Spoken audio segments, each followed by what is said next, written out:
what your plans are. Well, they wrote back a letter and basically said, it's over, you don't have to, you can just walk away, and there was just no spirit of negotiating whatsoever. And they wouldn't accept the fact that we obviously didn't want to pay when we would be meeting outside in a safer environment, a freer environment, and not having the restrictions that you would indoors, and that was even government understood. So anyway, that's how we left it with them, and we have not paid any rent. We're not under any contract. They're moving along, and I just came from meeting with her again, and where she had asked me earlier in the week, she said, could you move your stuff out? We're painting. They're doing a lot of renovating downstairs to get the building just improved, nicer. They're trying to reach out to the community. They want to be almost like a social service, sort of, accommodating the poor and the homeless and helping them. I take my hat off to them for that sort of aspect, but I like that. I'd like to see more gospel, of course. I don't know that that's on their agenda, and they were there, had quite a few people waiting outside, and they were cooking up hot food for them, etc. So she basically says, we don't know what the future holds. We don't know, what the day's going to bring forth, what the corona's about. It's because they're under the bishop. They could get closed down. She doesn't know, but she says, I'm going to still stay here, continue working. We're going to hold services to other people. And she talked about having rentals. Some people that want to rent the downstairs and maybe hold services or little groups and whatever. So it obviously sounded like a roadblock for us to be able to go back. Besides that, because of the history that we've had with the United Methodist Church in Southbridge, it has not felt ever really like a home of our own. We've always had to kind of dance around them. They have their schedule, and then we're supposed to, work around their schedule. And then they had said in the last letter to us that, they gave us a good price, $1,800 a month, and we paid for the plowing for only the minor use that we have of the building. They still think it's low, and they said, we didn't charge you, for when you do funerals, when you do weddings. I'm like, wow. And you see, it's a business investment for them, the way they looked at us very differently than they looked at us here. Here they say, you don't have to pay anything, which was not something that we would take advantage of, but that's the spirit that Christians would have versus those that have a name but don't really live up to what a Christian church family should be. So that takes care of that. I think those. Are there any questions about that with the Methodist Church? I want you to understand that that's basically out of the considerations.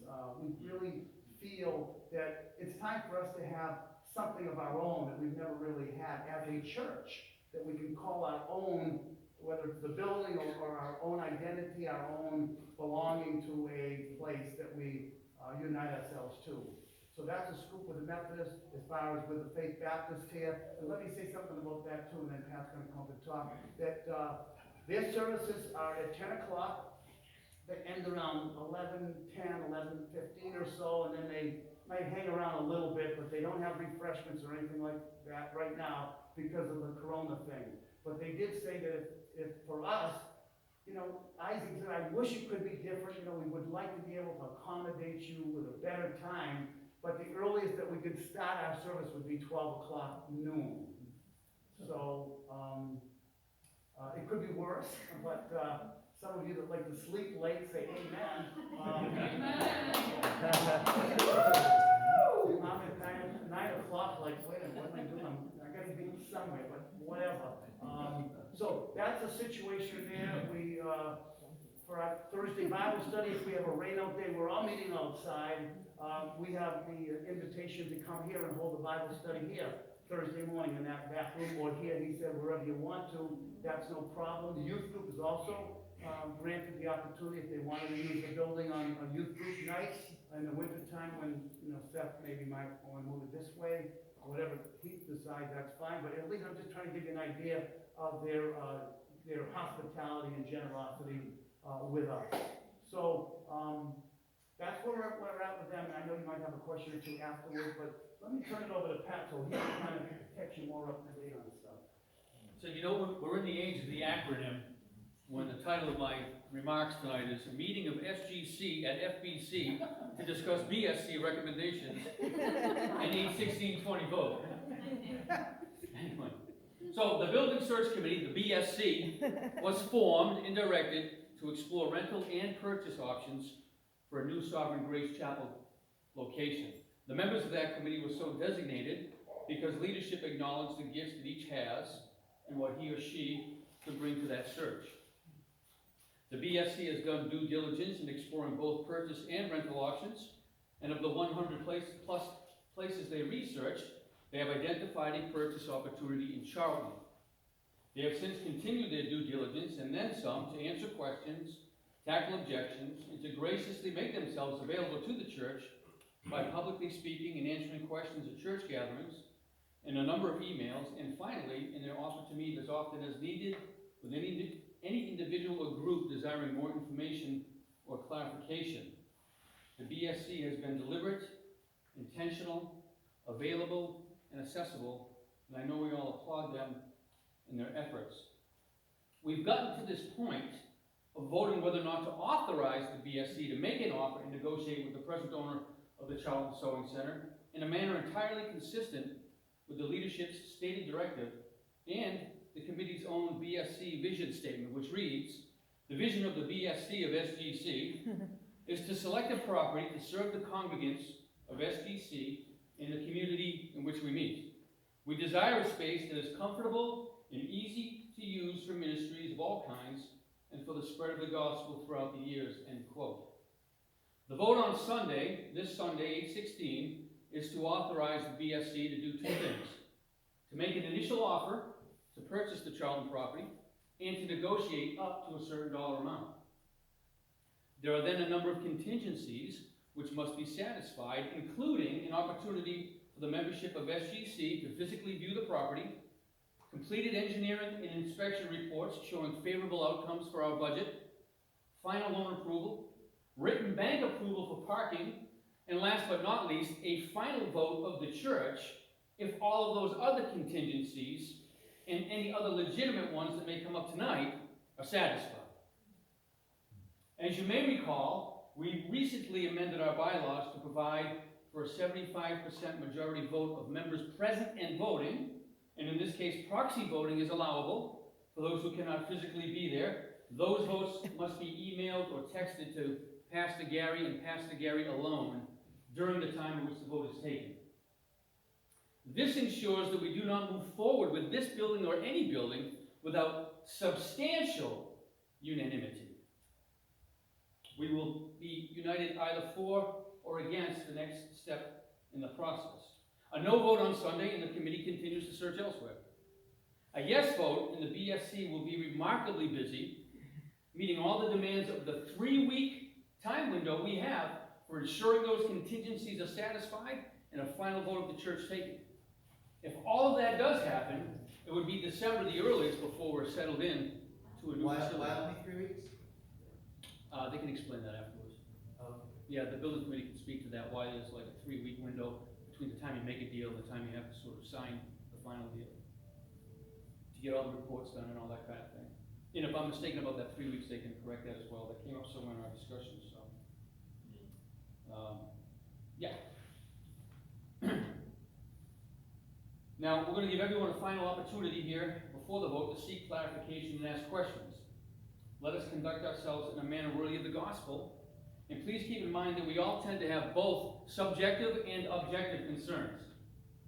Subjective ones are personal preferences and concerns which may influence the way that individual votes, and you're free and are encouraged to express those, but about which the BSC really cannot likely do anything. And then there are objective concerns like parking and present and future seating capacity and finances, and those more concrete things we want to be sure to give an account for. So Pastor Gary is going to lead the entire, we're going to ensure the discussion moves along and that everyone that wants to speak gets an opportunity to. So what I like to do sometimes is to say, okay, ladies, you go first before the gentlemen. So any ladies have any questions of what I said or what just Pat said or anything about the upcoming vote or anything? Kelly, Dottie, Jeannie, okay, Kelly. I'm curious about the bylaw change. Mhm. When was that changed and what was the old standard? The old standard was 51%. What happened was when we had one of our last congregational meetings, it was actually last year, if you look, just for last page, there's a list of the two amendments that changed the Constitution. It's listed there, the dates there too, I think. Yeah, that was based, I think that happened last year. A couple years ago. Yeah, I think it was last year, a year ago, and the concern was, we took a look at the bylaws and we said 51%, that just is not a good number when it comes to making significant capital investment. And lo and behold, 75% is a good number that guarantees unanimity one way or the other, so it's a good thing. Okay, ladies, you still got the floor here. According to where you're going? You're a lady, No, okay. I didn't whisper my question in her ear either. She can have her own independent thoughts, how about that? I know, but I'm leaning in, it looks like I just did. No, I had You just keep- a little bit of a mild concern. Finances are outside of my understanding when it comes to most things, which is why I never shop or buy anything. But I was slightly concerned at the 25% budget cuts that were kind of coming out of this and coming out of that when that was first proposed specifically with missions, 25% of the missions budget. Our budget with mission, I'm not saying our, but the church family's budget with missions is huge. And I'm one to wanna shut off the air conditioning if we can keep making funding going to those missionaries that we're kind of somewhat committed to. And so I just was wondering if that 25% would still be going out to all ministries when it comes to financial decisions as far as a reduction in budgets. Is that still the plan moving forward in order to drum up the money that we would need to continue to pursue said ideas? I guess, that would require probably another meeting, a budget committee kind of a meeting to discuss that. And of course, the congregation would have to make the concession for any adjustment, because we did vote for this coming year, for the whole year of 2020. So if we have to change that, and if it makes a difference on whether we are able to obtain a building or not, I mean, we'd have to really think twice about that. Do we want to, maintain, for instance, we have $4,000 set aside for the Jamaica mission trip. No one's Yeah, going to right. Jamaica. Right. All right, so we're cutting that out. I mean, we're not cutting it out, it just happened to be, but there may be other, go ahead. I just want to mention, that was a proposal that might be implemented. I mean, it's a possibility. We have to look at the possibility, and this is what Mike did, was to do a what if. And he came up with that idea to start with. It wouldn't have to necessarily be that way. That's not a concrete, we're going to do it. It's one of those what if things that, these are the possibilities of things that we could adjust if we had to if we had to make a mortgage payment. And the thing is, if we buy the place, our goal would be to try to pay the mortgage off as quickly as possible, so that we can reset ourselves and have a low budget expense to the church as far as building expenses and so on. So the mortgage will be the key, and they Yeah. still have some work. And by the way, I can clarify that a little, just to restate stand up those so numbers and, everyone can what we did was we took a look at the current budget, what we have allocated just for different ministries. So you mentioned missions. I mean, we took a look at everything, youth, and you name it. And then we took what we currently pay the Methodist Church, and so we understand that's kind of what's free to continue paying future expenses, whether that's to keep the lights on or towards a mortgage. So that number of 25%, it could be zero, or it could be everything. Like Mark said, that number was just so we could have a starting point to understand what it would take to actually pay a mortgage. So we could pay a mortgage right now with our current offerings and cut our ministries substantially, monetary ministries, or giving could increase, in which case we would have more money for a mortgage. So that number of 25% is not static. It could go either direction based on any church building, any property, any rental space that we find, and how much money we actually need at that church. Does that help at all? Okay, I'm Margarita. just wondering, what is the maximum seating capacity that's gonna be allowed inside? And is there room for growth? I can Yeah, the main sanctuary area measured 34 wide by 120, something like that. But it sat comfortably, and I did it on a pew basis. It was 140 people comfortably. So maybe a point of reference, do we know how big this sanctuary is? Yeah, how many do we fit in our church? How many? This is probably the front room, and then there's another part beyond that was opened up with, like a sliding wall in between, but it could be opened up to use also for. We will also get a final number on what that is as part of the engineering report. The engineering report will give us, if it's standing room only, which, I mean, I don't know if you guys want to stand during church service. Standing room only is one number, pews is a separate number, and then chairs is a third number that all gets factored in based off of like whatever building codes and everything else. But that will come from the engineer in their report. And also maybe worth mentioning is how much of an increase in that, how much of an increase is that in capacity over what we currently have? So yeah, so I think the 140, I think we average around 100 people, give or take, 10 one way or another, most Sundays. So that would still allow us for about a 40% increase in attendance. It would feel smaller, like the Methodist church right now, you could pack 300 people in there. Yeah. So it would be a difference in feel, but certainly sufficient. Can I just make the point, I think it's a, to me, it's not, we wouldn't be at capacity when we went in there. But it's an opportunity for it to expand that, and I'm looking at this as a stepping stone to a, a facility, a bigger facility elsewhere later on. I'm looking at growth, that's part of my vision. I hope it is for everybody here. And I want everybody to understand too, I repeated this on Sunday, but I think I need to again, that what we're voting on is not that we're gonna buy the church by this vote. The vote is to allow the search committee to do more research on this by the contact they're gonna make and allow us, number one, to give everybody the opportunity to go through that building. How can you vote for something that you don't even have the opportunity to go inside and see? If they say, no, you can't, then the deal is off. She Or could if, also just say no to our offer, and then it's a moot point. yeah, so we're taking them to task with it. We're And not like, unfortunately, because it's a working, business right now, and it is packed full of product. So that's, if it was abandoned and just for sale, we could get people in there, but her main concern is just having people during the COVID. okay, and go ahead, April. Well, I know I talked to you, you asked me what it was that I didn't like about the building. So I went home, and I mean, it's a church building, and it stands for God in most of the world's eyes, which is a good thing, and it is a Methodist church, and I happen to like them because I grew up in one. But I really thought about what it is that I don't like, and a lot of the stuff is cosmetic that can be fixed. Like the 2 bathrooms downstairs are the size of the one on an airplane. They're not handicap accessible, at least from the pictures anyway.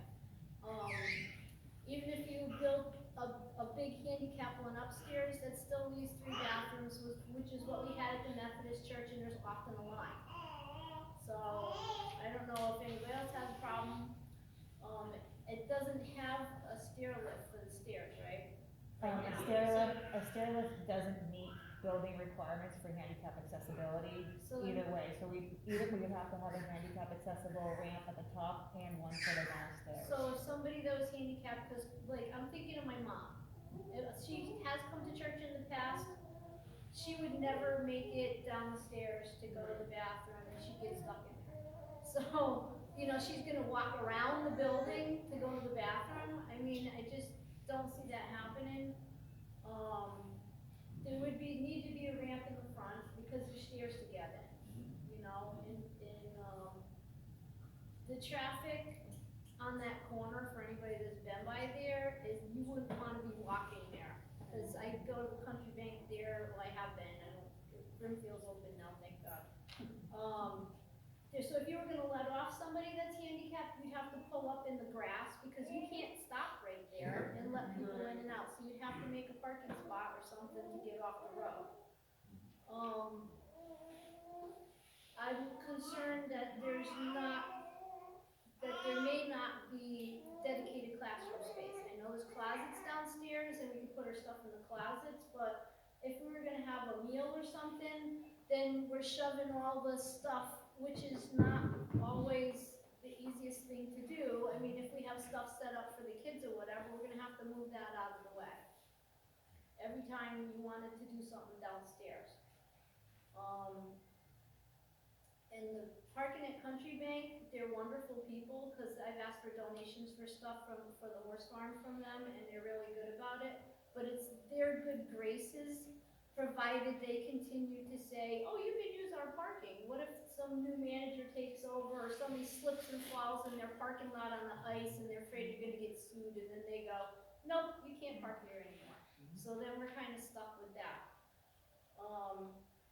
And the other thing about growth, I'm glad that you said that, because that was one of my questions, is that if the church does grow, there's absolutely no room to build onto that church to make it bigger.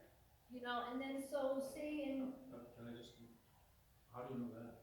well, Cause it's 15 feet from the street. yeah, there's no, that's it, I mean, that's the space there, I mean, you know, so if we grow and say 10 years and the mortgage is what, like 30 years? So now we got a building that we're 10 years into, we still owe money on it, and then we're not gonna fit in it, and how are we gonna go out and look to get something else?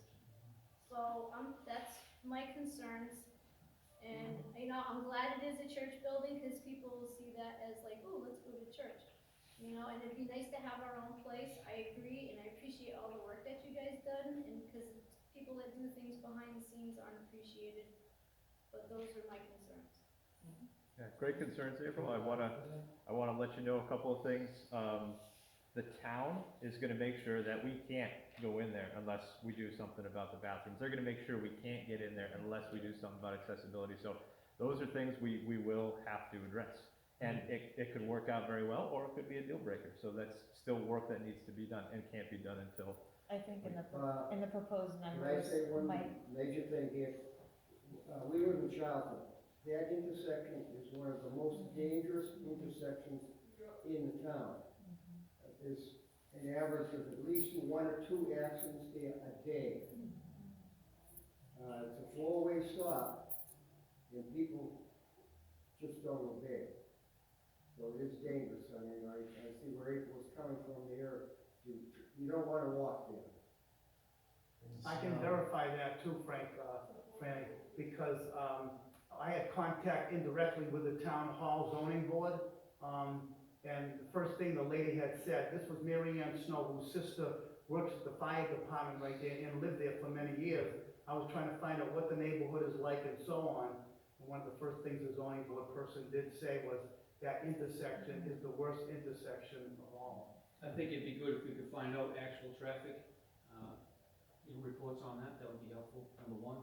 Number two, Sunday morning is a vastly different thing than any other time, any other where, any Yeah, other but place. walk that street, man, from Country Bank to Yeah, the church, that's and right. imagine a bank of snow, Yeah. and then imagine it's Doreen. Yeah, just let me finish though. Traffic in a situation like that on a Sunday morning is a world of difference between that and any other time. Is it still women? We'll be gracious to the ladies tonight, so go ahead, you have a second chance. My main concern is the finances.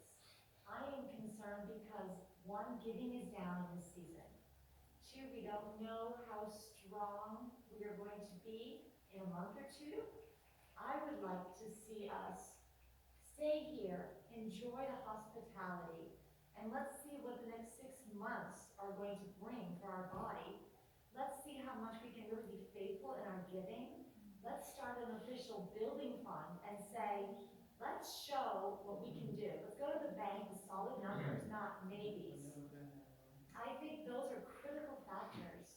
Well, this is what we're here for, we have open discussions, and we have, these folks that can help us with some of those questions. And Mark's on that, building committee, search committee. A couple of things. The contingencies will address the questions that you had about bathrooms, accessibility. The town won't let us, like Mike said, the town will not let us in there to do church until we are able to satisfy state requirements, and whether you know it or not, they are probably different than what we're talking about. So we have to we're not gonna get permits. that'll be part of the That's one of the engineering contingencies report we have to be that able will Wait, tell us those what are, we that's why I have to said do. these are cosmetic things, but they're things that Oh, concern me. no, they're not cosmetic. No, it's They're- accessibility. No, I know it is, but I mean, it's something that you can fix. It's not like the church, you can't build onto the church building because Well, that's it. okay, but So, just no. contingencies will be satisfied, otherwise we can't do it now. Yep. Hold on. The other part of it that I think people need to bear in mind is that right now, we have total assets of $170,000 available to us. The money that's been coming in lately has grown significantly. We haven't had to pay rent. I just paid some missionaries today, so that's continuing. That did not get stopped. But we have the money to do, I mean, Michael's done extensive analytical work looking at the finances. So, And I just would like Michael to mention one thing. Can you mention how long it would take us, okay, just supposing we came here and we decided we were gonna share this facility for a period of time. How long would it be for us to get ready to do something of this nature again? so taking into account the monies that we currently have, the monies that are owed us, this is assuming everything works out, that God continues to give us the money from, is it Jesus, Yeah, Elias? that's continuing to come in. Yep, and talking about the monies that we were looking to pay for our time here, it would take us no less than 7 years, including inflation, to save up for a building at our current income. So we would be stuck here for 7 years if we wanted to pay for the church in Charlton. Now, the church in Charlton is relatively inexpensive. To get a church, I think that we all feel would meet our needs and maybe surpass that a little bit. We're talking about an extra $200,000. Now, you know, we've all heard stories of people getting churches for a lot less, and I think we would love to do that. So these numbers are just based on where we are today and what the current market is giving us. So, and you know, also maybe some minor market projections, which nobody knows for sure exactly what's going to happen. So, just something to bear in mind. At today's dollars, what we're doing, we're talking about staying here for 7 years before we can afford a church building that doesn't even meet our needs, wants, and requirements. So. I would say, as far as, I did talk to Josh, our realtor, as far as comps for churches that have sold in the area. The Kingdom Hall, the Jehovah's Witness one, 3,700 square feet, went for $410,000. Everett Street went for $450,000. A church up in Leicester for 3,600 square feet is listed for $495,000, which is 1,000 square feet less than the Charlton one. And one that was very nice and very beautiful up in in Auburn, did just sell within less than a month for $500,000. So a lot of the comps, because somebody did ask me about that, so I reached out to Josh and kind of said, what are the comps for what church buildings are going for in this area right now? And those were the prices that he came back to me. And we looked at the Jehovah's Witness building, we looked at that. And it didn't even come close to meeting our needs. It had no bathroom, there was no kitchen, nothing. And that was what, $410,000 that went for. I don't know if it's official, but is there not a building fund? No. That you can, not as such. oh, I thought it was mentioned. Well, it's been started, but, suggested it. yeah, Oh. there's a building fund that's been going on for about a few months. We've talked about this starting with, and there's roughly 5,000, I know there's less than 6,000 in there right now. But the way we looked at this was, these are our assets. And as we've talked about the capability of our church to be flexible and malleable depending on the situation, much of that asset will be becoming available for us to do something in this day, because it represents a difference in the way the church operates. We've been renters for 22 years at least. Now we're looking at becoming owners, which is a different ball of wax. And keep in mind too, the Marva Street property, we've been reimbursed 3/4 of what they owe us. They owe us $25,000 more. So that's what we'll be getting in the next year and a half. We get monthly payments, but it's taken them a while to realize they need to keep paying us. Tony, go ahead. My question is this coming Sunday when we vote, I don't know about anybody else, and maybe I'm way undereducated in the area, but it seems like 3 weeks to get all of those contingencies ironed out seems like an extremely short amount of time. So I did talk to Josh about that, and Josh, our real estate agent. yeah, Josh is a real estate agent. He actually was proposing 3 weeks, with that being a week extension compared to what most closings are. So he said typical most due diligence periods are 2 weeks. He said, because you're a larger body and we need that second vote in there, he said, I would propose it to be 3 weeks long for. So I would, like I was said, if everybody vote, you know, if we get a 75% vote yes, and then she accepts the offer, it will be 3 weeks of insanity for the building search. And there is some committee. stuff already in the works, waiting for this vote. Right, we've already gotten quotes from like an engineer on what like the report would be, and like, as far as that, they have those connections. Wouldn't it be prudent to, tackle the whole parking thing first, before we spend money on an engineer though, just because, as Nikki said, quote unquote, it could be a deal breaker. I mean, it makes sense, because if we find out that the parking is something that we just can't settle, and we spend $3,000 on an engineer, we say, and that's So- why, What would you? 3 weeks. So I have to head down to the Charlton Town Hall again to have this discussion with them again, with a different person, so that's on Monday when they're back, because they were off today.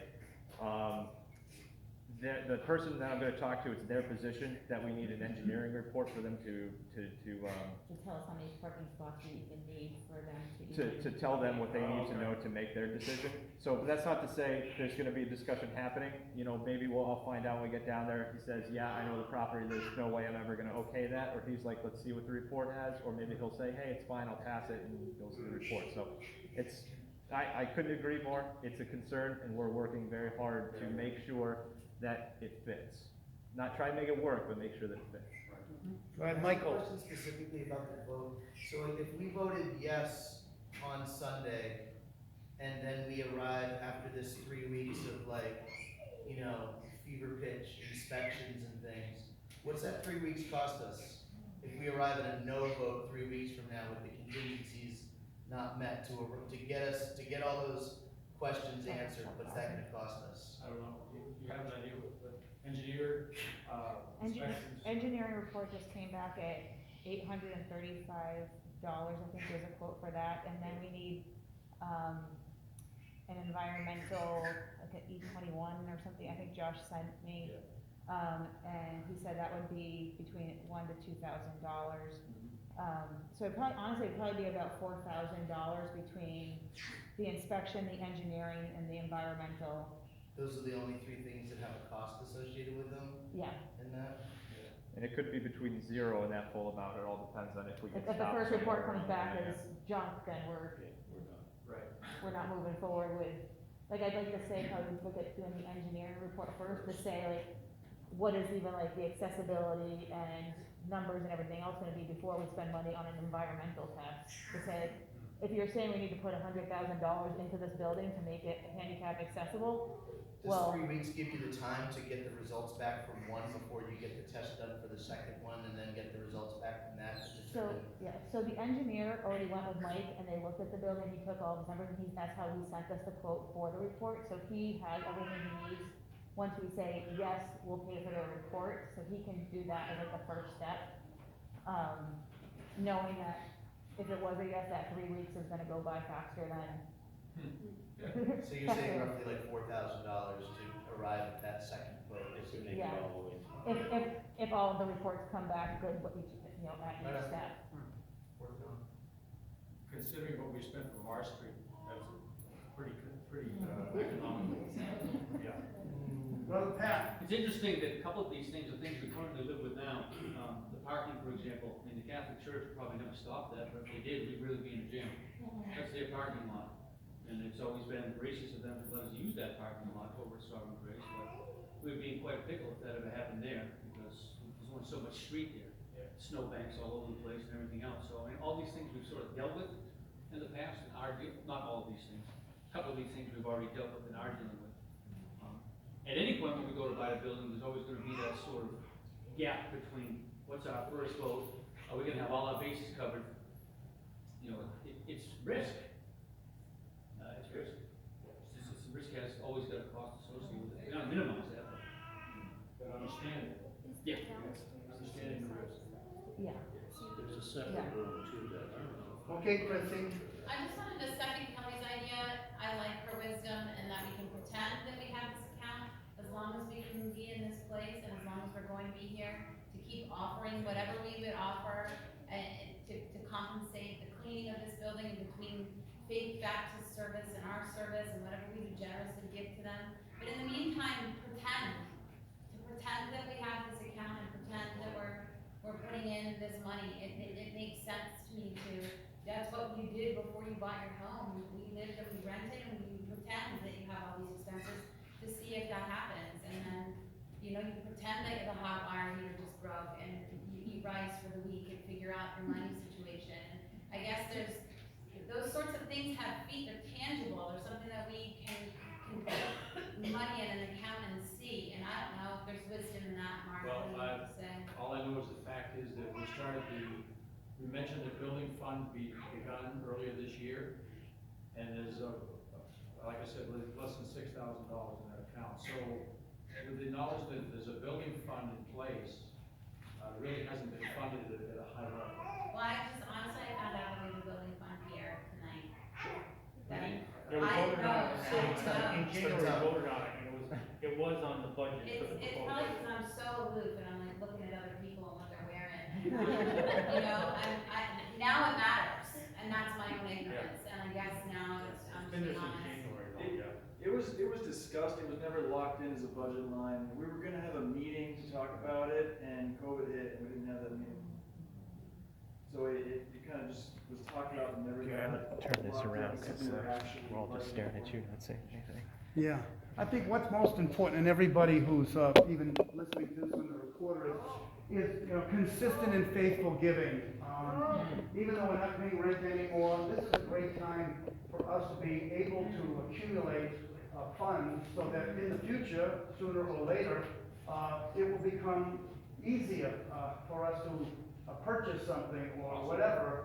So let's not think that, you know, we're in some kind of a hiatus from faithful giving. So hopefully everybody, especially members particularly, understand the responsibility of being a member of Sovereign Grace Church or any local church, that, you know, we're one family, all our bills are shared with one another, and our goals hopefully are shared, and part of that has to do with, you know, what can the church do with what the money we have. That determines how much we give to missionaries, how much we do this, how much we do that. So it's not like, some people may have the impression, well, the church is doing good, so I don't have to give anything. I mean, something's wrong with that kind of thinking. If people, they just don't read their Bibles, they don't understand what it means to be a child of God and the responsibilities, what God has given to us, we have a responsibility to give back to Him. And that starts from Genesis right to the book of Revelation. So, there's no pressure on anybody to give an X amount of money, but everybody should have a desire to want to give cheerfully and give out of their heart and prosperously as the Lord prospers them. And I think our church would be healthier and happier and have a better outlook on the future. And as has been stated already, that it seems like it's the older people of the church that are almost the sole contributors to the offerings. And hopefully that will get rectified, that younger people will step up and see that this is their future as well. And each and every week is important, I think, for us to understand our need to be faithful and our